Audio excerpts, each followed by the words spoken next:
See, my thing is I belong to a very special club. Has a long title. A lot of people claim to belong to the club, but they really don't. They just say they do.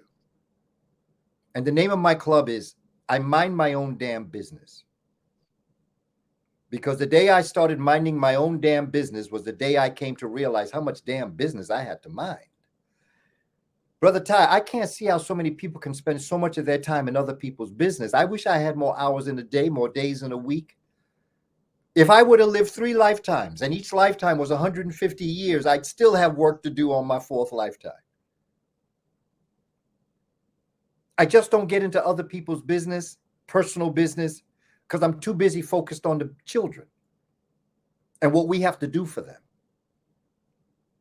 We have a lot of work we have to do, Brother Ty. We don't have time to be fighting amongst ourselves right now. We have to change our mindset. Who cares? You call Negro, Moor, N-word, Hebrew Israelite, Christian, Muslim. I don't care. Whatever you want to call yourself, I'll call you. If that's how you want to be referenced, that's how I'll call you. But just understand, I don't see no difference between you and me.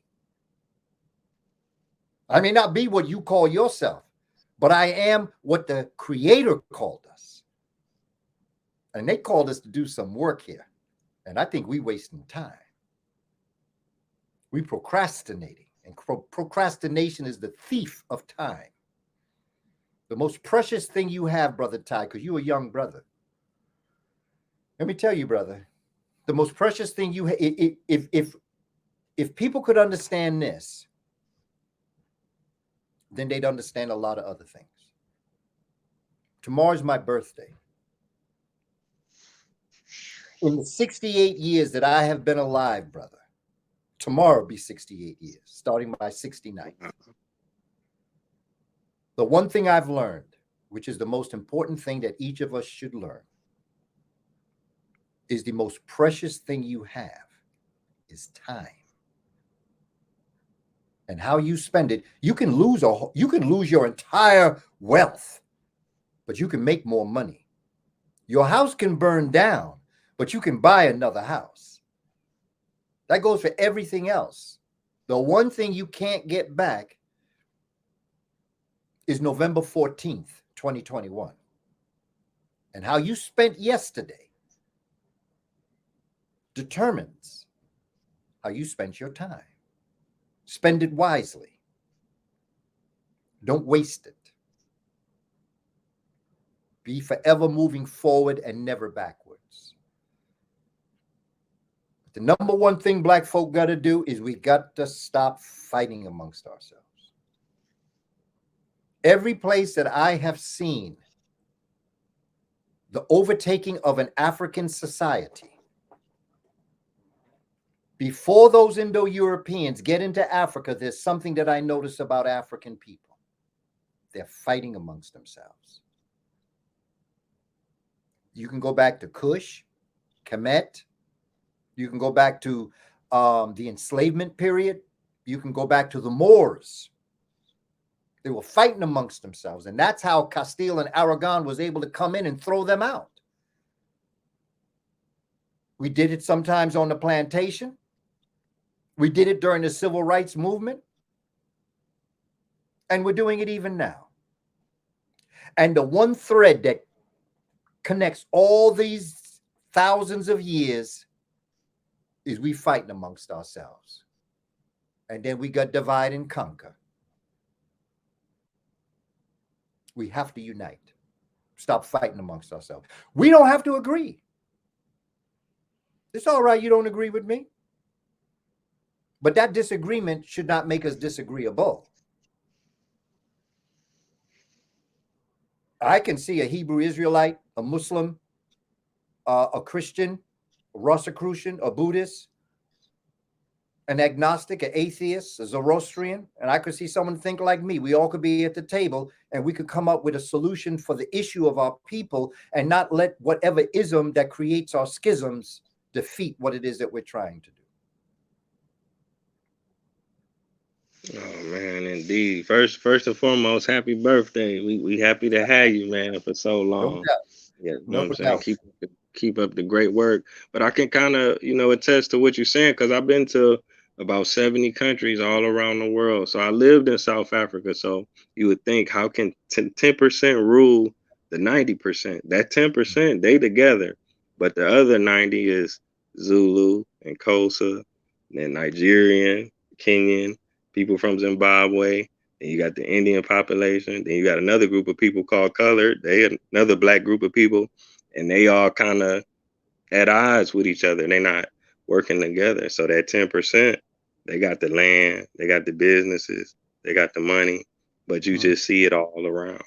Yeah. You know, And it's the same way here. We man. got Puerto Rican, we got Dominican, we got Jamaican, we got Haitian, we got African American, you know?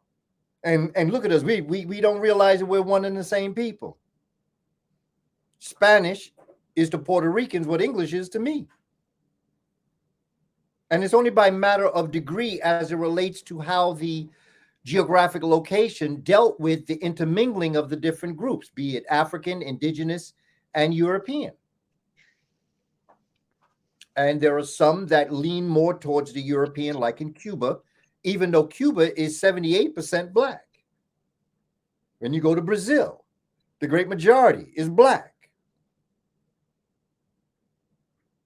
But Portuguese is the language for them, just like English is for me.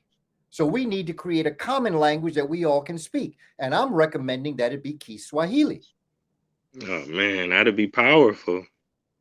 If I go to Brazil and my brothers and sisters are speaking Portuguese and I speak English, we should be able to speak to each other in Kiswahili.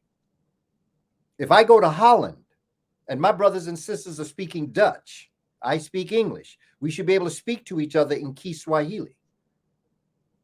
And why Kiswahili? All African languages are pure and wonderful. But let's be practical. Practical. Kiswahili is the largest African language spoken in the world. It is the seventh largest language spoken in the world.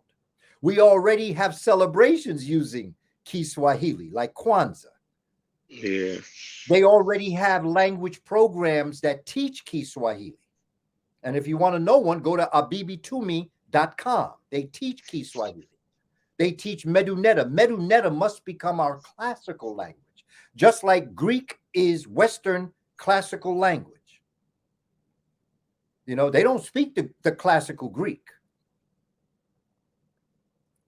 but it is the language of the Western world, just like medicine and law uses Latin. You know, how many times last year did we hear the term quid pro quo? Quid pro quo. Okay, this for that. Quid pro quo. This for that. People saying quid pro quo. What does that mean? Why is anybody using Latin today? Well, it's in medicine and it's in law. It's a classical language for them. Meduneta hieroglyphics must become our classical language. And Kiswahili should become our practical spoken language around the world. Man, that would be powerful, man. If we could just get Yeah. on code with that one thing, man, that would shift so much stuff for us. Oh yeah. I mean, think about going to Nigeria and go to West, Yoruba land, and they speak Yoruban. You speak English, but you can speak to each other in Kiswahili. You know what kind of power you got there? Yeah, definitely. Because I'm the type of person when I see black people, I'll be wanting to speak to them. Like, "What's up, brother?" But they in the airport, they might speak French or might speak Yoruba. Yeah, So sometimes you can just give them the head nod. You can't really conversate with them. So yeah. And we just look at each other, man. No matter where we from, we know what that look is. right, That nod, what that nod means. I recognize you. I yeah, respect you. Ra, in the light of the creator, spec means to look. Respect means to look at a person with the respect of the creator.